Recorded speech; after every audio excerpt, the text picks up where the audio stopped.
16 hours. That is how long Flight Lieutenant Martin Withers and his crew were airborne inside a 22-year-old nuclear bomber on the night of the 30th of April, 1982. 16 hours over open ocean, in the dark, through an equatorial thunderstorm that split the sky open around them, on a mission that should have been called off at least 4 separate times, and wasn't.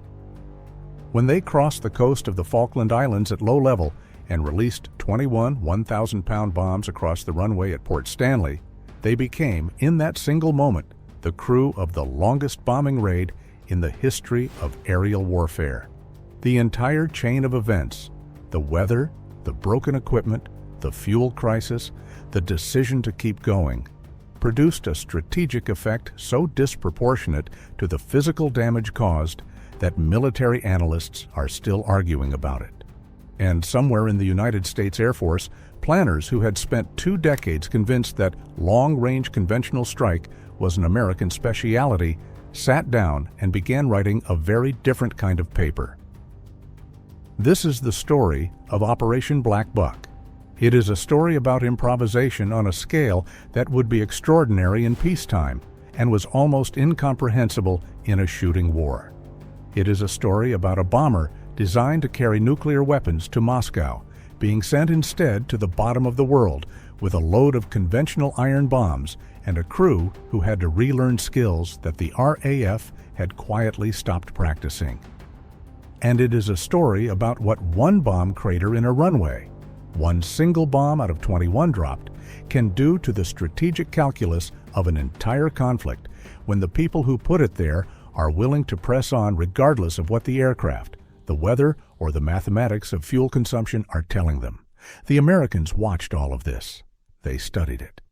And they drew conclusions that would reshape how the most powerful air force in the world thought about projecting power across distances that most aircraft commanders had previously considered theoretical. To understand what made Operation Black Buck extraordinary, you have to start with the aircraft at its center. The RAF Vulcan B Mark II was, by any reasonable measure, one of the most visually striking military aircraft ever to enter service. Its delta wing, a vast sweeping triangle of aluminium and composites stretching 111 feet from tip to tip, was so unconventional when the design was first proposed in 1947 that the Air Ministry initially questioned whether such a configuration could be made to fly reliably at all. Roy Chadwick, the designer behind the Lancaster bomber, began the concept work before his death in an air crash in 1947. Stuart Davies completed the development. The result, when it entered RAF service in 1956, looked like nothing that had come before. 4 Bristol Olympus turbojet engines were buried deep within the wing root, their intakes facing forward through circular openings on either side of the fuselage. The effect, when the engines ran at full power, was a sound that people who heard it once described for the rest of their lives.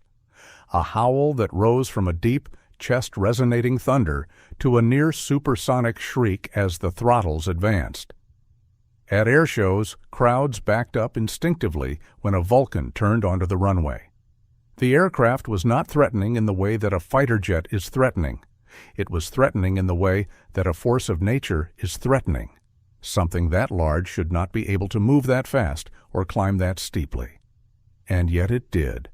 The specification that produced the Vulcan had demanded a bomber capable of 500 knots, an operational ceiling of 50,000 feet, a range of 3,000 nautical miles, and a bomb load of 10,000 pounds.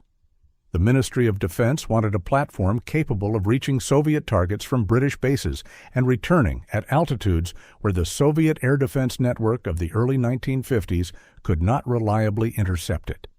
The Vulcan delivered on those requirements and became, alongside the Vickers Valiant and the Handley Page Victor, one of the 3 aircraft of Britain's V-Force, the airborne nuclear deterrent that stood as the country's strategic guarantee through the most dangerous decades of the Cold War. At its peak, the V-Force represented Britain's entire deliverable nuclear capability.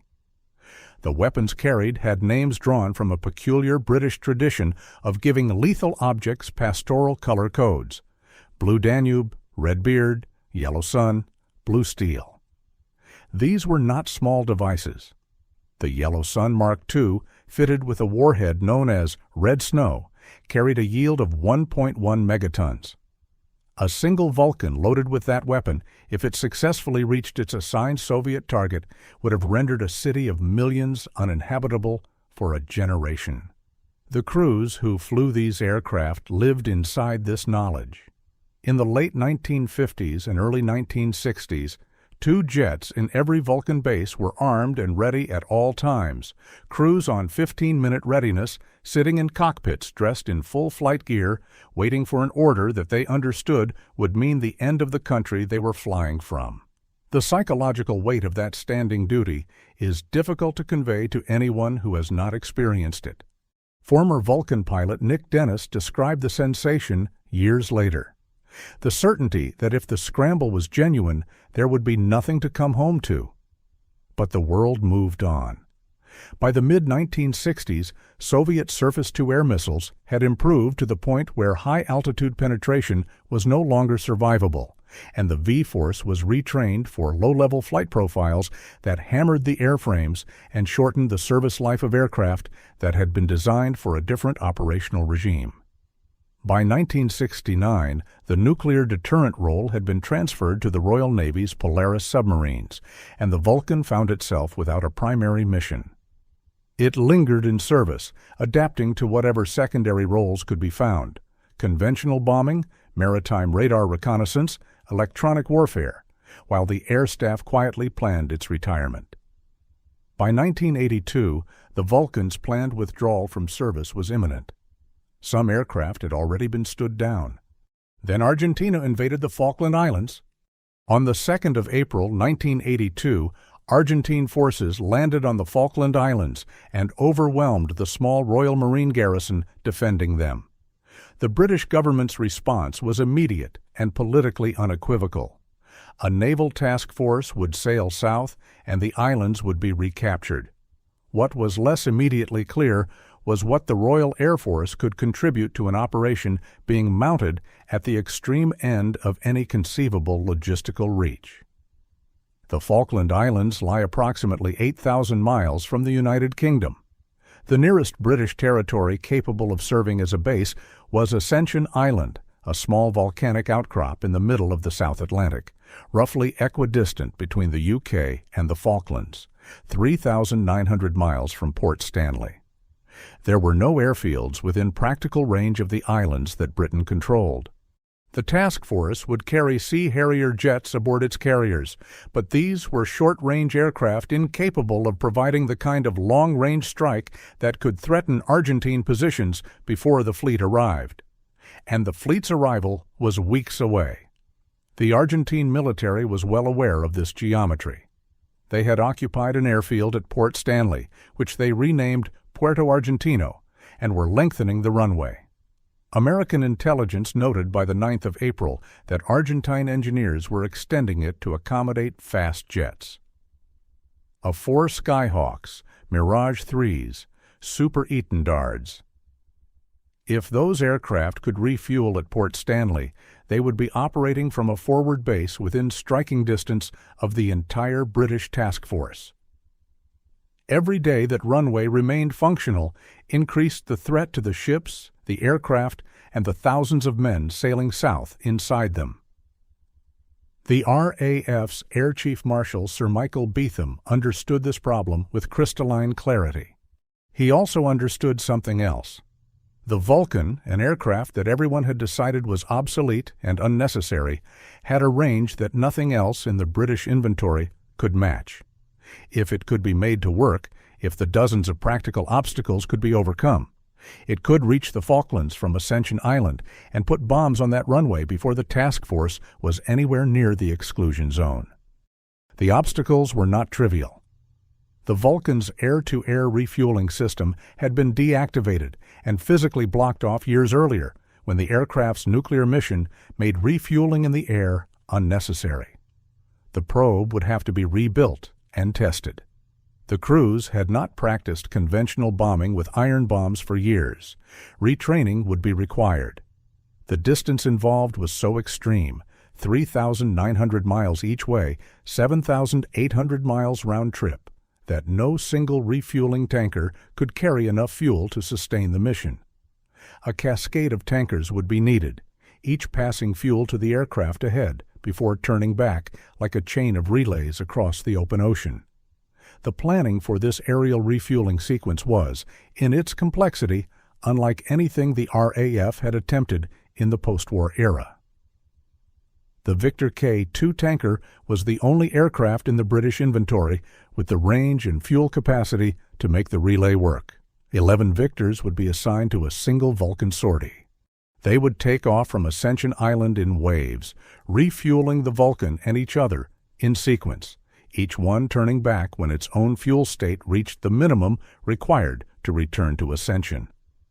The last Victor in the chain would refuel the Vulcan as far south as possible before turning away, leaving the bomber to fly the final approach to the target and return to a single tanker, a single aircraft positioned hundreds of miles north of the Falklands, waiting to top up the Vulcan's nearly empty tanks for the flight back to Ascension. The mathematics of this arrangement were brutal.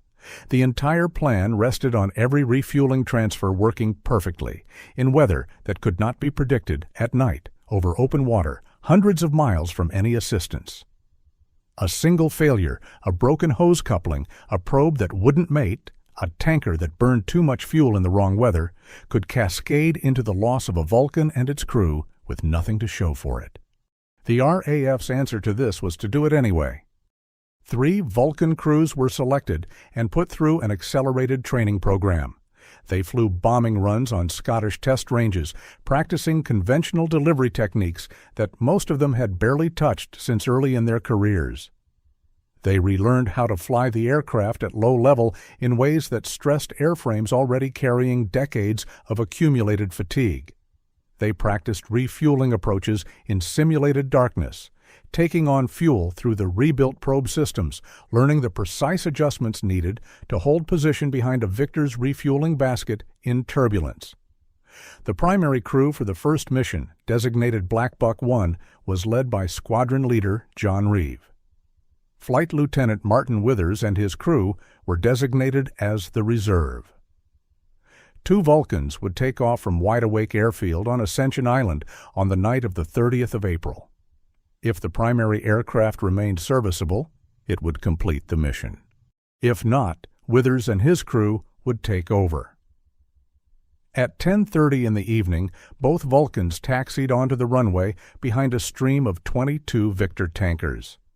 The formation that lifted off that night represented the largest and most complex aerial refueling operation ever attempted by the RAF, and it was doing so in complete operational secrecy over an ocean that offered no navigational reference points, no emergency airfields, and no rescue services within any useful range. Within minutes of takeoff, John Reeves' aircraft developed a pressurization failure. The rubber seal on a direct vision side window, a small component, the kind of detail that maintenance inspections are supposed to catch, had perished. At the altitudes required for the mission, an unpressurized cockpit was unsurvivable. Reeve had no choice but to turn back. Withers took over. What followed was 3 hours of flying through a South Atlantic night that did everything it could to end the mission before the bombs were anywhere near the target. The formation encountered a violent thunderstorm, a wall of electrical activity that forced the aircraft to fly through turbulence severe enough to make controlled refueling almost impossible. One of the Victor tankers had a refueling probe break during an attempted transfer. The only way to salvage the planned fuel state was for another Victor to give back the fuel it had just received, passing it forward again through a chain of transfers that burned more of everyone's reserves than the plan accounted for. By the time the last Victor in the chain, flown by Squadron Leader Bob Tuxford, reached the point where he was supposed to top the Vulcan off for its final approach to the Falklands, the numbers didn't work. The storm had eaten too much fuel. Tuxford made a decision that the post-mission analysis would call one of the most consequential of the entire operation. He gave the Vulcan more fuel than he could safely spare, knowing that doing so put his own aircraft, and his own crew at the absolute edge of what their own fuel state could sustain. He passed the Vulcan enough to continue. He turned for Ascension Island running on fumes. Martin Withers looked at his fuel gauges. The numbers told him he did not have enough to complete the mission and returned to the tanker waiting north of the Falklands. The calculations pointed one way, the mission pointed another. His crew heard him say, and this exchange is recorded in Roland White's definitive account of the operation, the book Vulcan 607, though paraphrased here to respect copyright, that they were short of fuel, but they had come this far, and they were not turning back. They kept going south. At 4:46 in the morning local time on the 1st of May, 1982, Vulcan XM607 crossed the coast of the Falkland Islands at approximately 10,000 feet and began its bombing run. The crew had spent the last 3 hours flying in near-total radio silence across open ocean, navigating by the aircraft's own systems, trusting the plan and the training and each other. The Argentine air defense network around Port Stanley was known to include Tigercat surface-to-air missiles, radar-controlled anti-aircraft guns, and Roland missile batteries. The Vulcan was fitted with electronic countermeasures, but these were systems that had been designed in a different era against different threats, and nobody was entirely certain how effective they would be. The bomb run was flown at an angle diagonal across the runway, a deliberate tactic designed to maximize the probability that at least one bomb from the stick of 21 would strike the operating surface itself. The bombs fell across the runway and its immediate surroundings. In the darkness and the confusion of the attack, the crew had no way of knowing what they had hit. They turned north and ran for the tanker waiting hundreds of miles away. The code word they transmitted as they cleared the coast was superfuse. It meant the attack had been carried out. It did not yet mean success. In the hours that followed, photographic reconnaissance confirmed what the Argentine garrison at Port Stanley already knew from the impact of the explosions. One bomb had struck the runway directly, creating a crater that closed it to fast jets. The remaining 20 bombs had fallen either side of the runway, destroying vehicles and equipment scattered around the airfield perimeter, though the Argentine base commander had wisely dispersed his assets in anticipation of exactly this kind of attack. One bomb out of 21. Critics of the operation have pointed to this statistic relentlessly since 1982, and the criticism deserves a precise response. The Vulcan was not a precision bombing platform in the modern sense of that phrase. It was a strategic nuclear bomber delivering unguided iron bombs from altitude using navigation and targeting systems that, by 1982, were showing their age. The fact that even one bomb struck the runway under those conditions at the end of a 16-hour flight with a crew running on exhausted focus after hours of crisis management was itself an achievement that the RAF's own post-operation analysis treated with quiet pride. But the physical damage was never the primary purpose of the raid. Air Chief Marshal Sir Michael Beetham had understood from the beginning that the psychological and strategic dimensions of a successful strike would dwarf whatever the bombs themselves accomplished. Britain had just demonstrated, to Argentina, to the watching world, and to its own task force sailing south, that the RAF could reach the Falklands. If the RAF could reach the Falklands from Ascension Island, the RAF could reach Buenos Aires. Ascension Island is, by simple geography, closer to the Argentine capital than the Falklands are. The Vulcan that bombed Port Stanley on the morning of the 1st of May had just announced, without a single word of diplomatic communication, that no point in Argentina was beyond reach. The Argentine military's response to this demonstration was both immediate and, from a British perspective, precisely what Beetham had intended. Argentine sources, and this is confirmed by their own records, not British post-war claims, indicate that Dassault Mirage 3 fighters that had been assigned to operations over the Falklands were withdrawn to protect the Argentine mainland. The exact number and the permanence of the redeployment have been subjects of historical debate, but the core fact is documented. Argentina took the threat of Vulcan raids on the mainland seriously enough to retain significant air defense assets back from the fight. Those aircraft, had they remained available over the Falklands, would have been among the most capable threats to British naval forces operating in the exclusion zone. The Sea Harriers that formed the task force's air defense umbrella were outnumbered, and the Argentine pilots flying their A-4 Skyhawks and Super Etendards had already demonstrated the courage and the skill to press home attacks against heavily defended warships at point-blank range. 4 British ships were sunk during the Falklands War. How many more might have been hit had Argentina's full fighter force been available for operations over the islands is a question that no one can answer with certainty, but the context makes the question serious. The effect on Port Stanley itself was significant in a second dimension. Argentine forces could not risk keeping high-performance aircraft on the airfield after Black Buck 1. The knowledge that a Vulcan could appear over the runway at any time and had already proven its ability to reach the Falklands despite the most extreme logistical barriers made Port Stanley untenable as a forward operating base for fast jets. The A-4s and Mirages that might have refueled there and extended their time over the exclusion zone were denied that option. The British Harriers, already operating at the absolute limit of their range from the carriers, gained airspace that they would not otherwise have had.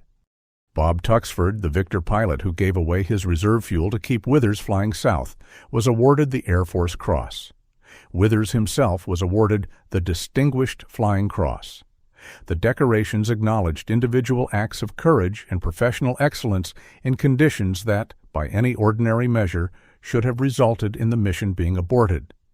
That it was not aborted, that the crew kept going when the fuel numbers said turn back, that Tuxford gave away fuel he needed for his own survival, was a manifestation of something that cannot be trained into a crew through procedures or reinforced through threat of punishment. It was a product of the culture and values of the people involved. The first Black Buck raid established the template. 6 more missions followed, though not all were completed successfully. Black Buck 2, flown by Withers and his crew, again on the night of the 3rd of May, repeated the runway attack. The bomb distribution was similar, though photographic interpretation suggested the impact was less precise than the first raid. The subsequent missions, Black Bucks 4, 5, and 6, were of a fundamentally different character. Argentine radar installations around Port Stanley were being used to direct anti-aircraft fire against British aircraft with increasing effectiveness. The Royal Navy and RAF were losing Harriers to Argentine ground fire, and the radar networks guiding that fire were becoming a critical threat. The decision was made to equip the Vulcans with AG-M45 Shrike anti-radiation missiles, weapons that home on radar emissions and are designed to destroy the systems producing them. This posed an immediate problem. The Vulcan had never been fitted with underwing pylons capable of carrying anti-radiation missiles. The modification had to be improvised, hastily designed and fitted pylon assemblies, manufactured under significant time pressure, attached to aircraft that were already old and already being pushed beyond their original design intent. The crews who flew the Shrike missions were operating equipment that had been integrated in weeks that in peacetime might have taken years. The missions required the Vulcan to loiter over the target area, to circle in the vicinity of Port Stanley, deliberately making itself available to Argentine radar operators, waiting for them to illuminate their equipment so the Shrike missiles would have something to chase. Loitering over a defended airfield in a large, slow aircraft, hoping the enemy turns on their radar, is one of those ideas that makes complete military sense and is simultaneously utterly exposed in its personal implications for the crew doing the loitering. Black Buck 5 destroyed a Westinghouse radar installation. Black Buck 6, flown by squadron leader Neil McDougall and his crew in Vulcan XM 597, destroyed a Skyguard fire control radar and killed 4 Argentine soldiers. Then, on the return leg of Black Buck 6, the refueling probe broke. McDougall was over the South Atlantic, hundreds of miles from Ascension Island, with fuel draining toward zero. The options were two: ditch the aircraft in the ocean and hope rescue found the crew before the South Atlantic did, or attempt an emergency diversion to the nearest airfield capable of accepting a Vulcan. That airfield was in Rio de Janeiro, Brazil. Brazil was not a party to the conflict. Landing a British military aircraft, a nuclear bomber, albeit without weapons, at a Brazilian military airfield without warning or permission, was a diplomatic act of considerable complexity. McDougall's crew broadcast a mayday and pointed XM597's nose toward Brazil. The Vulcan landed at Galeão Airfield in Rio de Janeiro with approximately 1,500 pounds of fuel remaining, enough for a single circuit and not much more. One of its 4 Olympus engines flamed out as it taxied off the runway. The crew were met by between 40 and 50 armed guards and placed under open arrest in the officers' mess. They would remain in Brazil for 7 days while a diplomatic negotiation played out at a level well above their pay grade. The eventual deal, once declassified accounts began to emerge, involved the British providing spare parts for Brazilian military Lynx helicopters in exchange for the release of the aircraft and crew. One of the Shrike missiles remained in Brazilian custody, a detail that the British government quietly accepted as the price of getting the crew home. The crew were well treated throughout. They were invited to a squadron barbecue. They participated in daily football matches against the Brazilians and apparently lost every one. These are the kinds of details that make the story human in a way that official records rarely preserve. The image of an RAF Vulcan crew under open arrest in Rio de Janeiro in the middle of a shooting war, losing at five-a-side football against their Brazilian hosts, is one of those historical vignettes that would be too unlikely for fiction. XM597 eventually returned to Ascension Island and then to RAF Waddington. It is preserved today at Scotland's National Museum of Flight at East Fortune in East Lothian, its mission markings still visible on the fuselage. The United States Air Force watched Operation Black Buck with an attention that went beyond the professional admiration of one Allied force for another's ingenuity. American officers and analysts were observing a demonstration of something that their own doctrine had not fully confronted: the willingness and capability to project conventional bombing power across distances that, in the American military's planning assumptions, had been assigned almost exclusively to nuclear delivery systems. In 1982, the USAF's long-range conventional strike capability was not the instrument it would become by the 1990s. The B-52 Stratofortress had enormous range, but its conventional precision strike capability was limited. The concept of launching a conventional bombing mission from the continental United States to a target thousands of miles away and doing it with enough precision to achieve a specific effect was not how American planners had been thinking about the problem. The opening shots of future wars in the American operational imagination of the early 1980s were still heavily oriented around theater-based forces, carrier aviation, and the possibility of nuclear escalation. What the British demonstrated at Port Stanley was something different.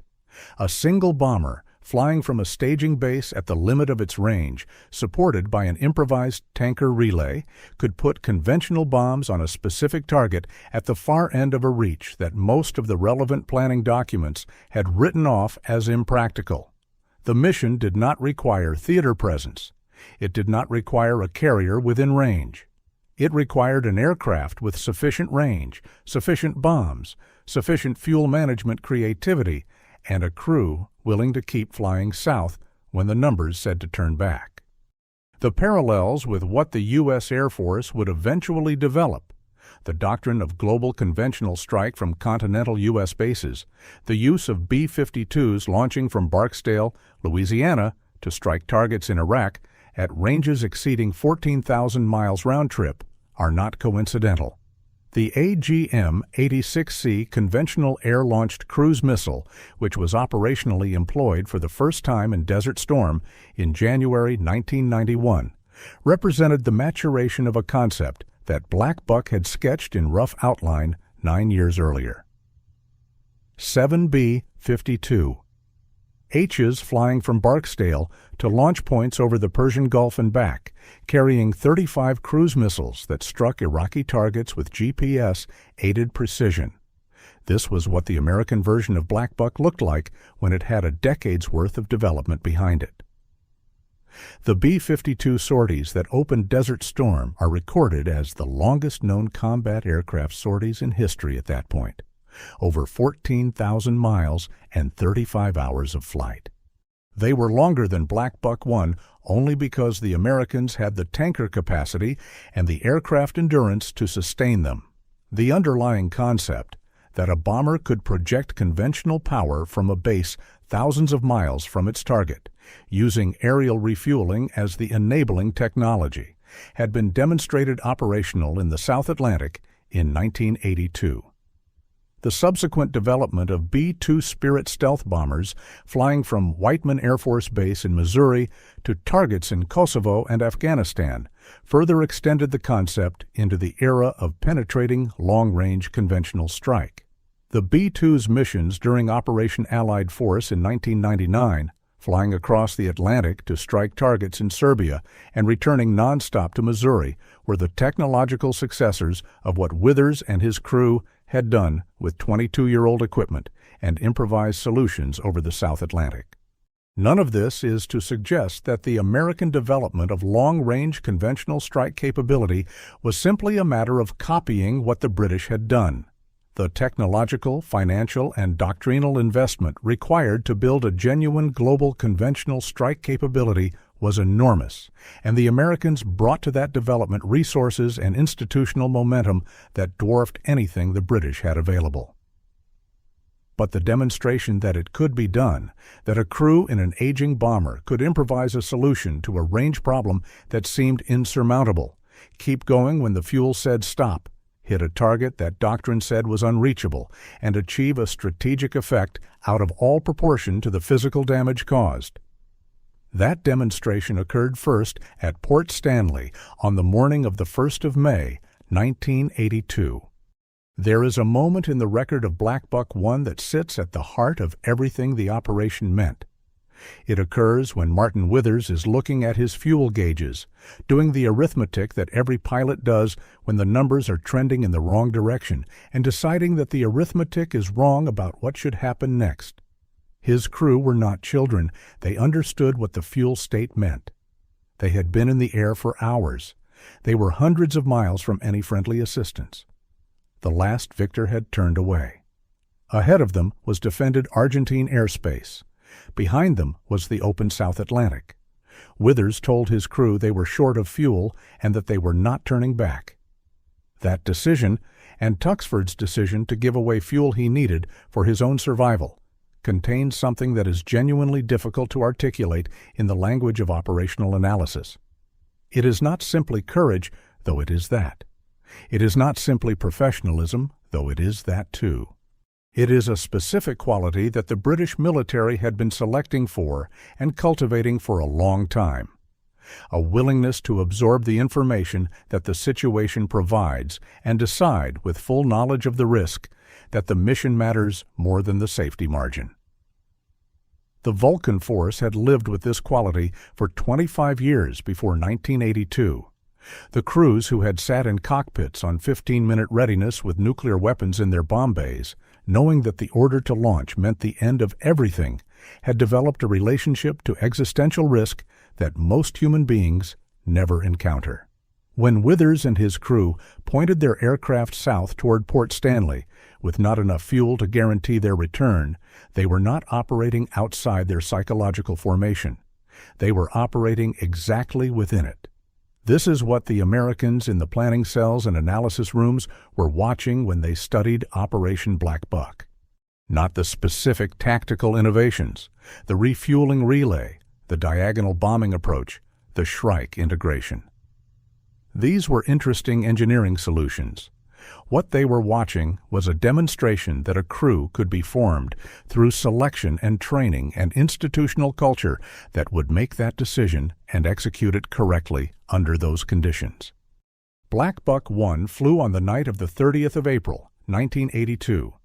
Black Buck 7, the last mission, again flown by Martin Withers and his crew in XM607, flew on the 12th of June, 1982. 2 days later, Argentine forces surrendered. The connection between the two events cannot be drawn in a straight line.